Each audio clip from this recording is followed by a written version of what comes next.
Good afternoon, folks, and a very happy new year to all of you. This is our first call of this year, 2020. Our community conference calls are held every other Thursday. You would have heard the disclaimers and the caveats when you logged into the conference. This is not intended to create an attorney-client relationship. That said, today, January 9th, 2020, Thursday, is our first call of the year, and I did not find any questions that have been posted as frequently asked. So we're going to go over the questions that have been posted in the order they have been posted. First one is from IGOB, who has done calculation for the priority dates. And he talks about the process being quite slow and it might further slow down. And all of that is true. I haven't done any detailed calculations. Some people have, and I did see an article or two on that. Obviously, the number of green card filers has not decreased, and the number of allocated visas has not increased. So therefore, it is quite obvious that there should not be, or there would not be, any upsurge in availability of green cards all of a sudden. I don't think we can expect that. Congress might act, might not act. I have my doubts about the man in the White House signing any of these documents. He's so unpredictable. If the laws are passed and the documents are sent by Congress to him, I'm not even sure he would sign it. To veto his non-signature or to overcome his veto, they need 2/3 majority. I don't know if we have that kind of support for any laws that would remove the waiting period or make it lesser. So your guess is as good as mine. The only thing that I can point out as a ray of hope is that because of some small but quite effective changes, things might have become a little easier, at least for continued employment in the United States.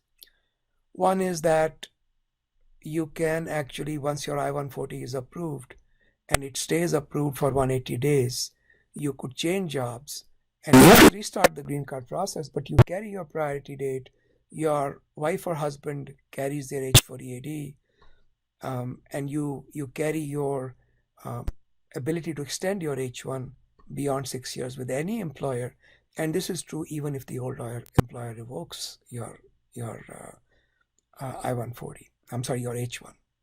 No, I-140. So the I-140 benefits survive I-140 revocation. Immediately, the priority date can be carried forward even if the I-140 is revoked the following day after approval. But the right to extend your H-1 and your spouse's H-4EAD carries on after 180 days of intact approval. So that makes things a lot easier. I think that's the only major provision. Of course, once you file your 485, after that things become a lot easier. 180 days thereafter, you can be changing jobs to same or similar positions or even taking promotions. If anyone has a question that follows up on this, press *5 on your phone. *5 if you have a follow-up question. Okay, let's go on to the next question from Suresh Ranga. Filed 485 in August 2018, EB5. 485 was approved in June 2019. You got your 2-year conditional green card with August 2018 instead of June 2019. Oh, that's odd. Filed I-90 in July 2019, highlighting the USCIS error. I'd asked for the expedited processing. So the problem is, what do we do? Should we stick with the old date, which is a mistake made by the USCIS, or should we file a removal? I think I would reapply using the new date as well and put a cover letter saying that I'm filing the I-29 because there was an error in the earlier filing, but we had to file because you made the error. So I would do both. At the same time, I would reach out to a congressman's office and see if they can straighten out this mess. But don't miss the deadline of the approval notice, the actual approval notice. I'm sorry, the actual you have already approved, but the one that should have been the correct approval notice, which is the 2019 date. So go ahead and do that. *5 if you have a follow-up question. Okay.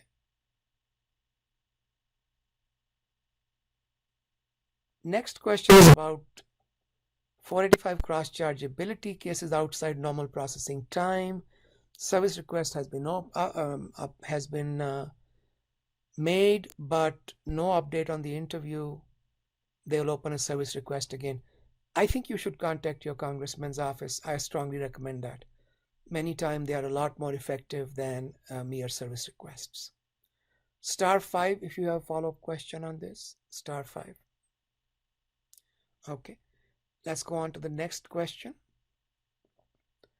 I have H-1B more than 8 years. I-140 is approved with priority date 2015. Lost my job on 18th November 2019. H-1 is expiring Feb 2020. Employer will revoke H-1B. I don't know when. Do I have 60 days grace period or do I have to leave immediately? Well, I can tell you what the law is and I can tell you how USCIS is messing the law. So under the law, their own regulations, the grace period after an H-1B is counted as follows. The language of the regulations, I don't remember the exact language, something like upon cessation of employment or some such term.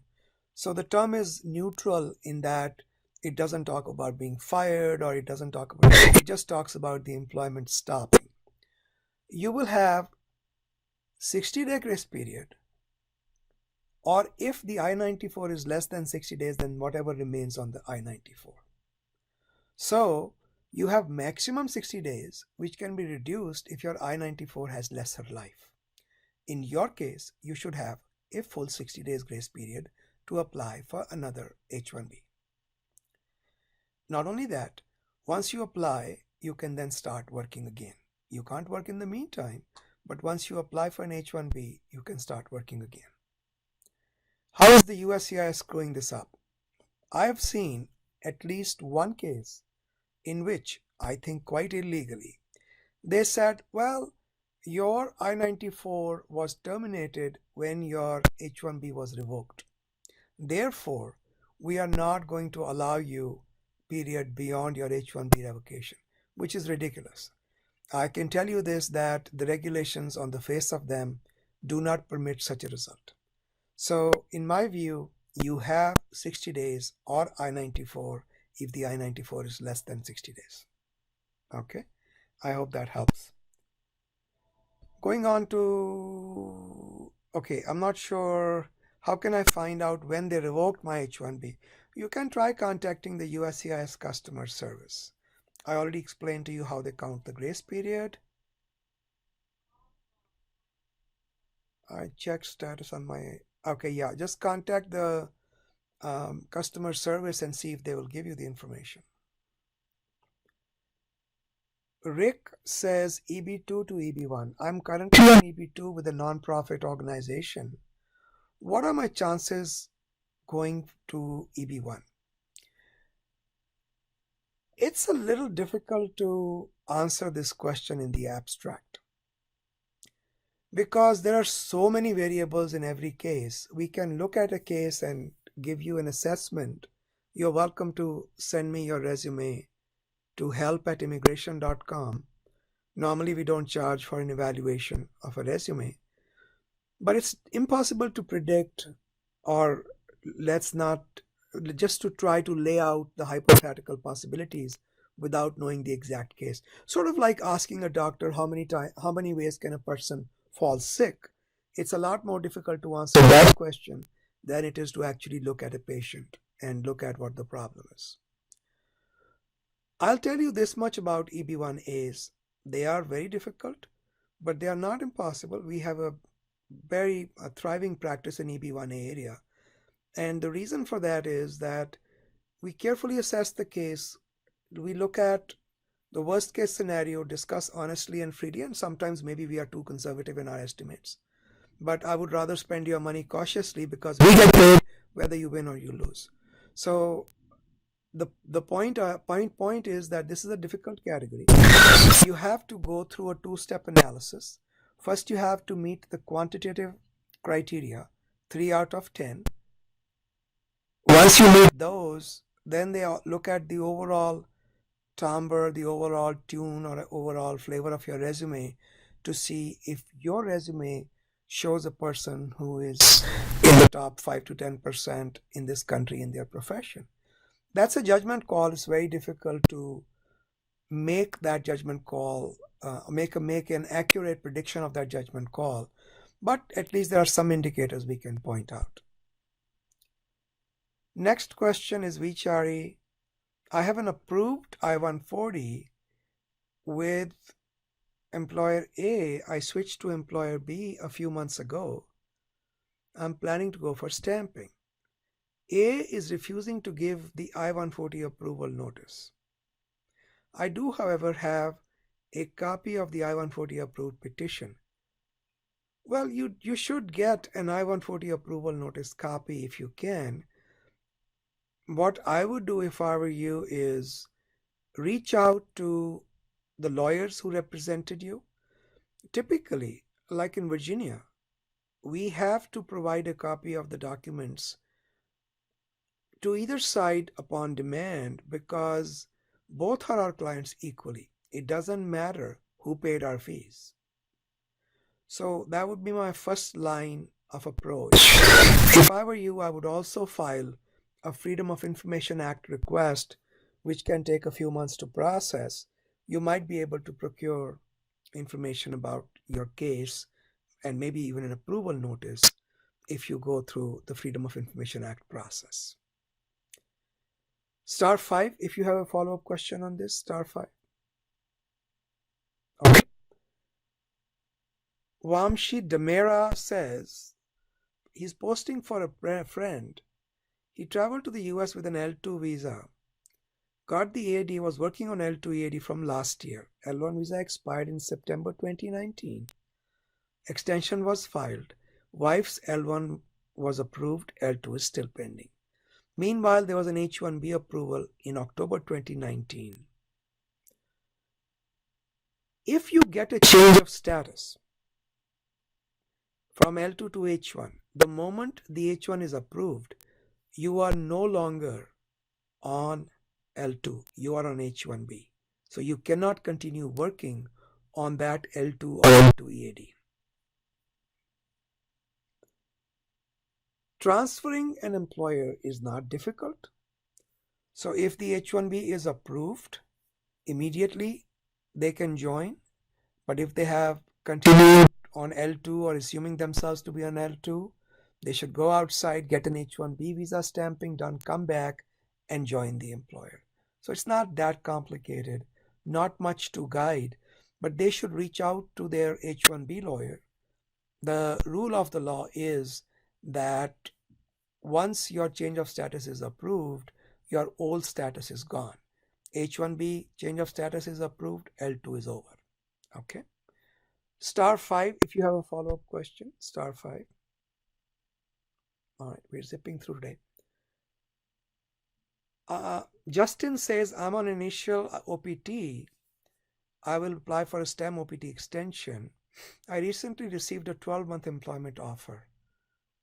So the problem is, can I get a 2-year extension based upon a 1-year offer? And the answer is, I do not know. I think not, but you can check with, I haven't had this issue come up before, so I haven't really looked at it. What I can suggest is the practical option. 2 things you can do. 1, call the USCIS customer service, interpose that question, see what they say. But more importantly, contact your own International Students Office. They will be able to guide you. And they can also reach out to the USCIS or SEVIS for any or SEVIP for any questions they need answers to. So contact your International Students Office, ask them this question: can I get 2 years STEM OPT if I have only 1 year job confirmed? Okay, I don't know the answer off the top of my head. Star 5 if there's a follow-up question. Okay. Vidya wants to know, I was on H4 and have visa till 2020. Oh, there's a question. Okay. This is from Tennessee. Let's see. Yeah, Tennessee, go ahead, please. Tennessee, go ahead. Hello? Yeah, I can hear you. Go ahead. Hi, Rajiv. I have a question related to OPT. Sure, go ahead. I applied for my OPT and the start date is like February 10th, but I have a job offer in my hand and it's starting from 21st of January. Is it legal to volunteer until I get my EAD card? Well, the short answer is maybe, but there are a couple of difficult problems. One problem is attached to your employer and the other is attached to you. The one that is attached to you is easy to solve as long as you don't get paid for the time that you volunteer, directly or indirectly, in cash or in kind, at the present time or in the future. You are okay. So it's illegal if the employer says, well, we'll write you a check later on, you can just work. That's illegal. If you work without receiving any money at all, in cash, in kind, any remuneration, you're okay. Clear so far? Okay. However, Yes. However, under the Fair Labor Standards Act, and I'm not an expert in FLSA, under the Fair Labor Standards Act, for-profit employers can usually not take free work. I was actually a little bit surprised to know that. I thought it's a free country, anybody can do anything they want within the laws, but I guess the laws don't allow an employer to take on free work unless there are certain requirements. For example, if they have an internship program designed to train interns rather than to get useful work. And if you go to actually, if you Google Fair Labor Standards Act and volunteer and intern, something like that, you should be able to pull out from the Department of Labor website their rulings on this issue. That problem is the employer's problem. So if they are okay with it, I don't see any harm in you doing it. But a for-profit employer is not allowed to take free work. However, a non-profit or a charitable organization can. Okay. It's a non-profit community college. I'm not sure. They might be able to. If it's a non-profit, they might be able to, under the Fair Labor Standards Act. Their own lawyers would have checked that. So if they allow you to volunteer, go for it. Okay? Okay, thank you so much. Oh, you're welcome. Good luck, sir. Thank you. Okay, so next question was again from Vidya. Applied for H1. She was on H4 till Feb 2020. In March of 2019, applied for H1, which was approved on October 29th after RFE, etc. Employer received I-797C. Attorney did not receive 797A. So you've got the courtesy copy. My employer responded directly to the RFE, asked the attorney to file G28 withdrawal. So now I-797 is not received by anyone. A. Okay. So there's a problem with and you can't get the Social Security number using your 797C. Okay. So the queries is, does USCIS accept his request to withdraw, or is there any other separate procedure? No, the USCIS must honor the employer's wishes. They can put it in writing, as well as contact the USCIS customer service and make them put on the record that they are no longer represented by counsel, they represent themselves. The only way you can get 797A is if you have not received it and the lawyer has not received it. You can try in that customer service call to request a duplicate approval because it was never received. However, if you have to go through the process, then you have to file a form I-824, which takes a few months, but that's the only way to get a duplicate. And you can confirm about the G28 withdrawal or G28 overruling by the request of the employer once you call them up. So you should be able to do that fairly quickly. Not you personally, but the employer. Is my status valid to live in the USA without SSN? I believe so, actually.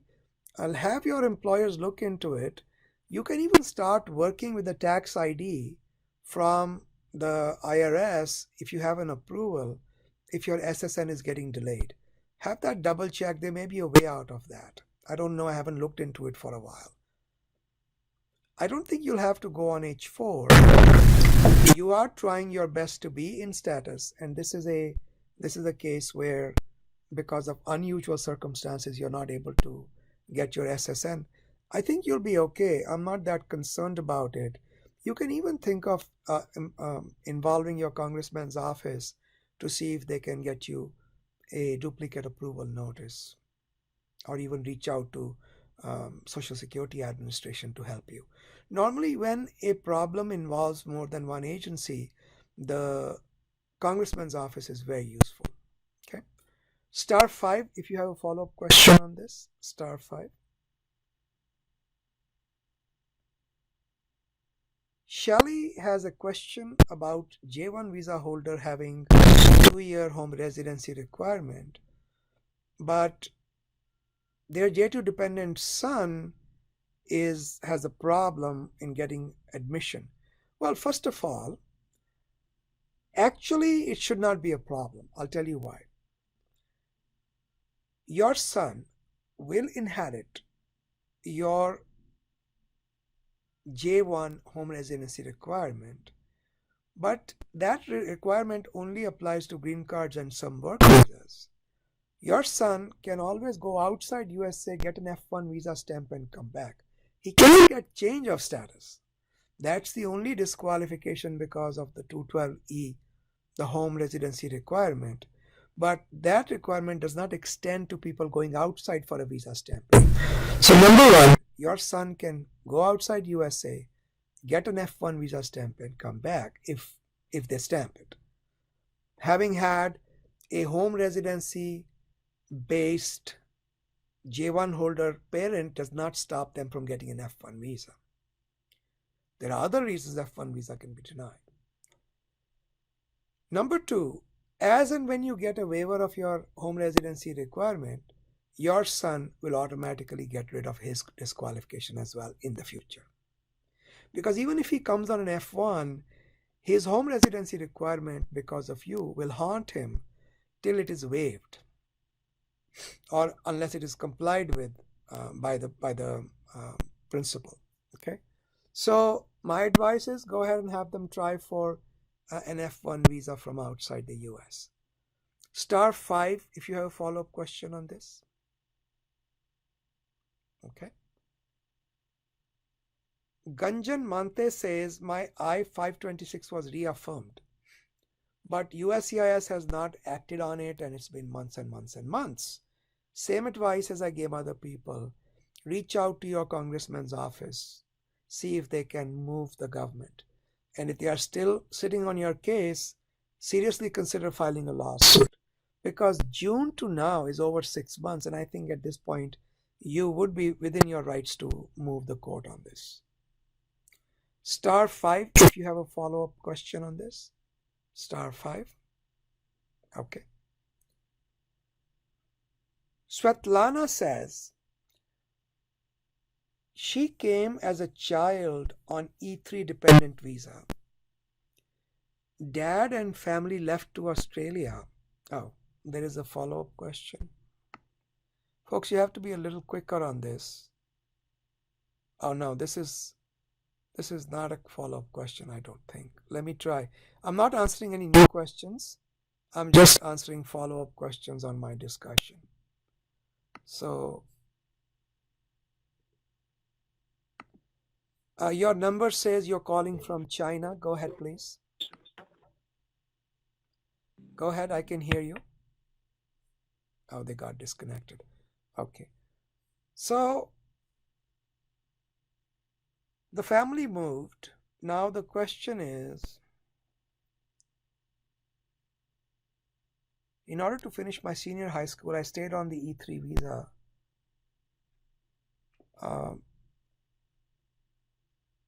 No, I think it's a little bit more complicated than that, Swetlana. There is a 52, 53 page document. It's on the USCIS website that talks about when the 3-year or 10-year bar applies. Okay. In your case, if your I-94 was still valid,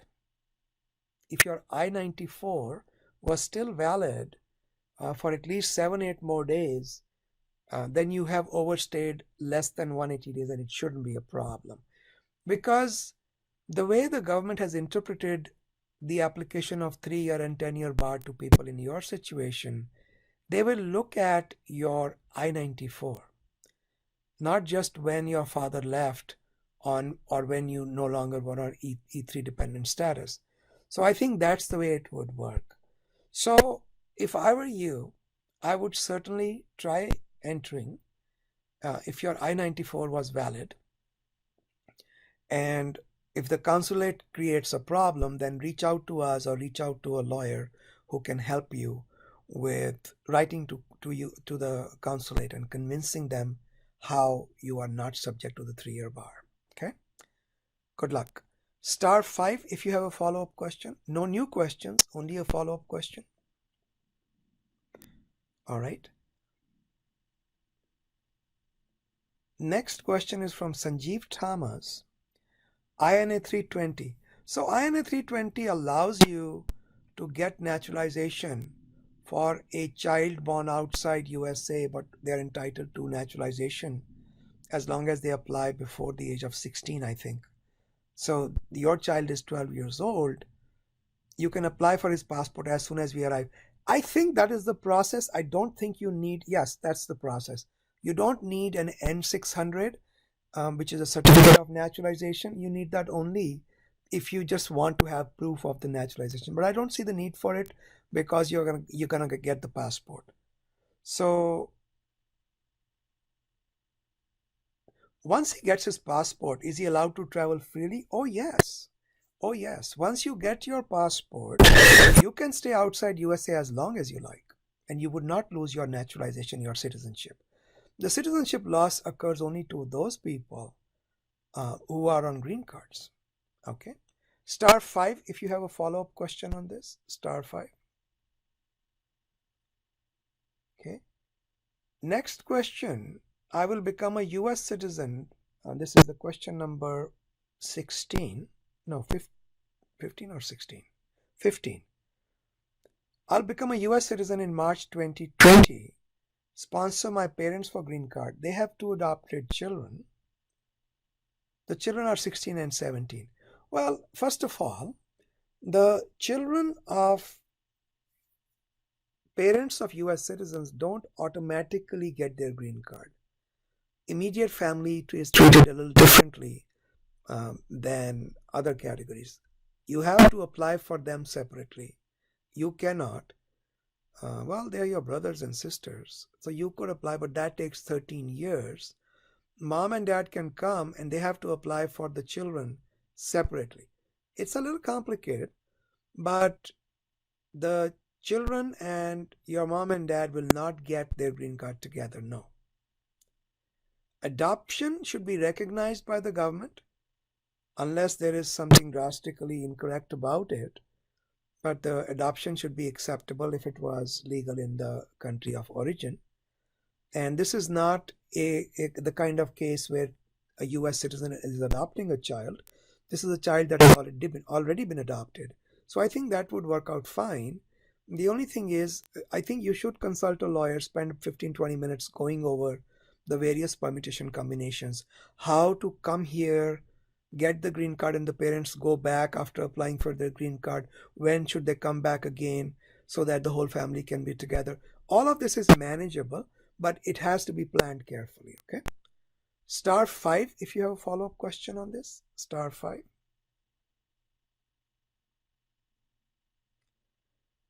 Question number 16.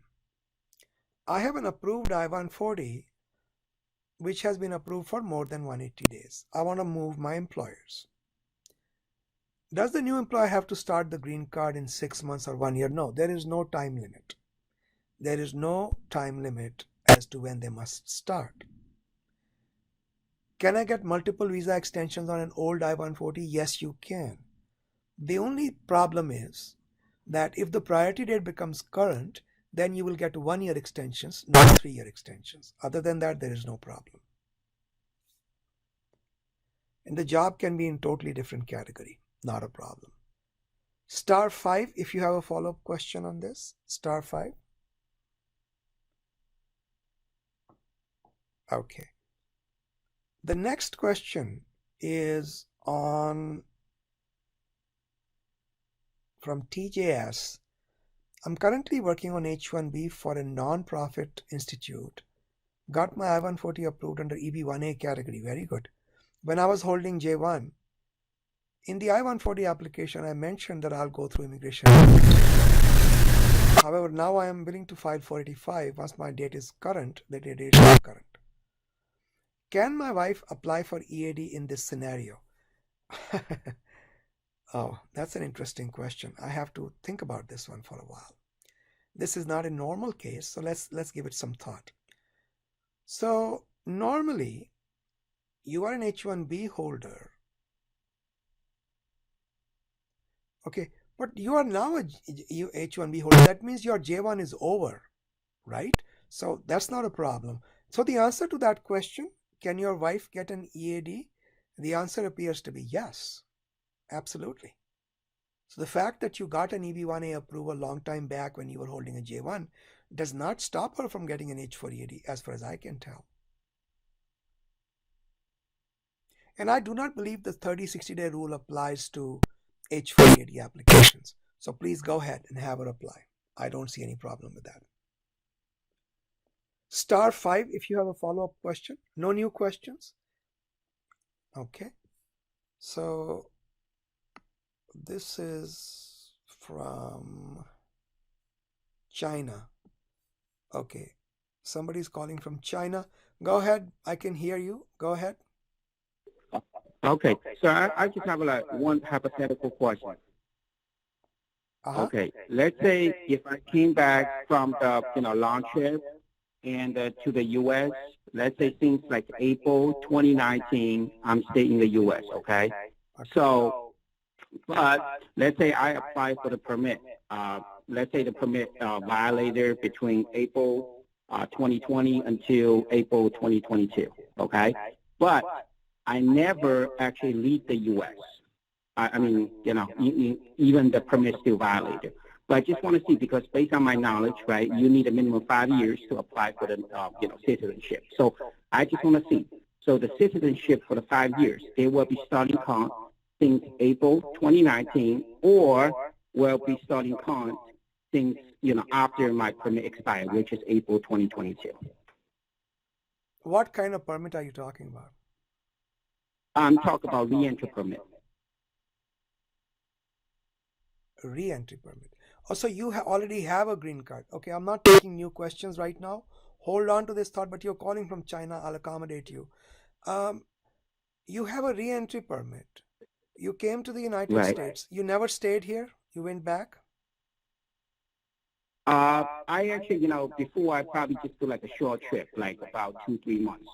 Okay. This time I try to think about stay longer.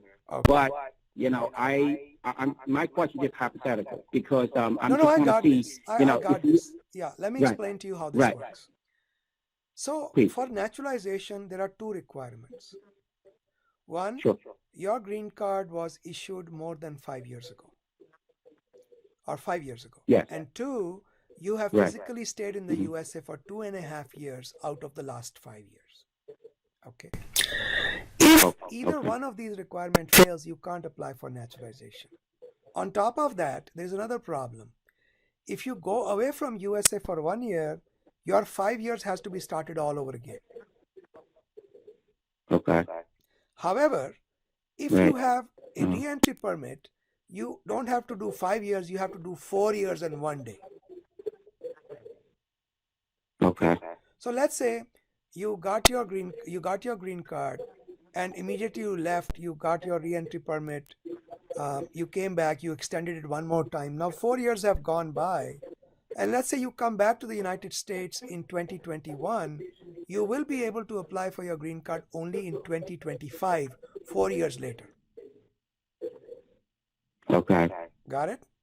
But yes, but I have a question. Sorry, because for the permit, let's say my permit is between 2020 to 2022, but I never, let's say, even I got a permit, but I never leave for single day. Then you have no So problem. when Then you have no problem. Then you have no problem. If you never left, merely getting the re-entry permit does not hurt you at all. okay, So that's no problem. You're fine. all right.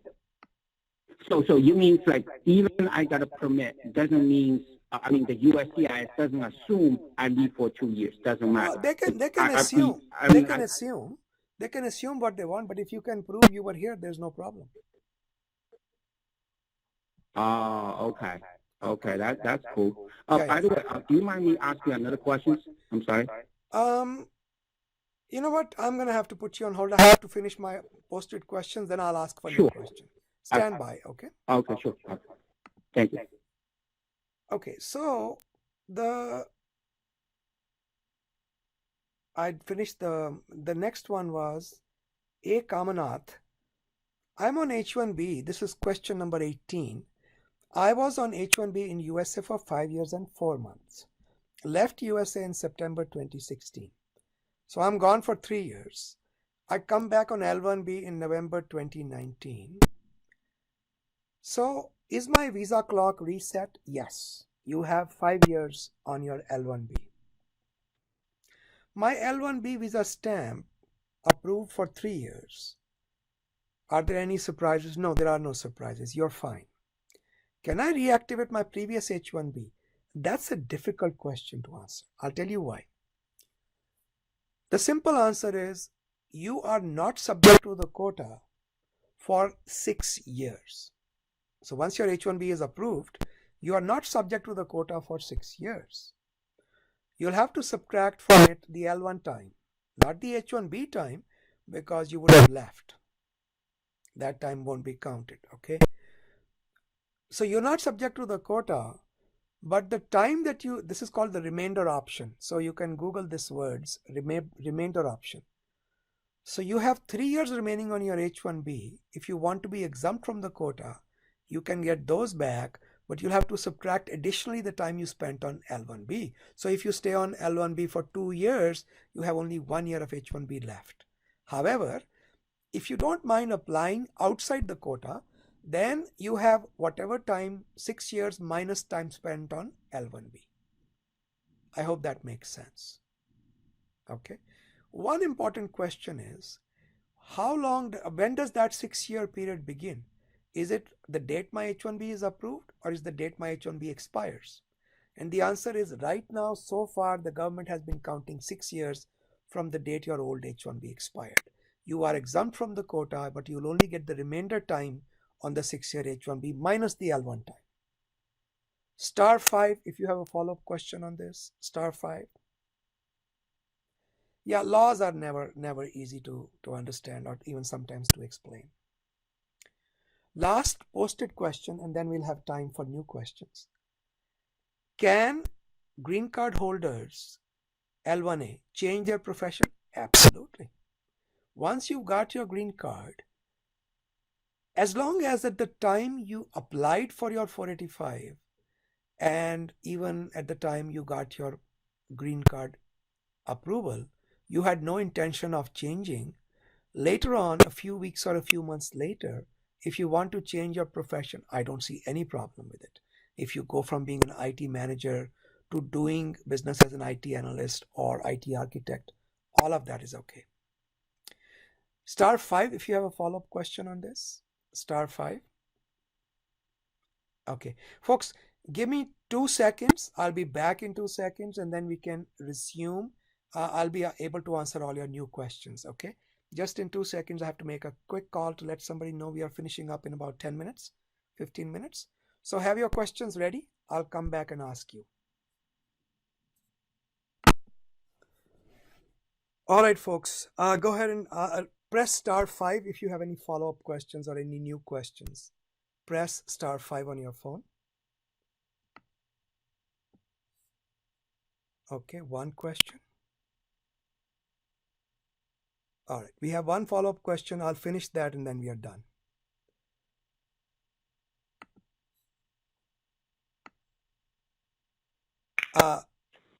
This is from area code 408. Go ahead, please, 408. Area code 408. Go ahead, please. California.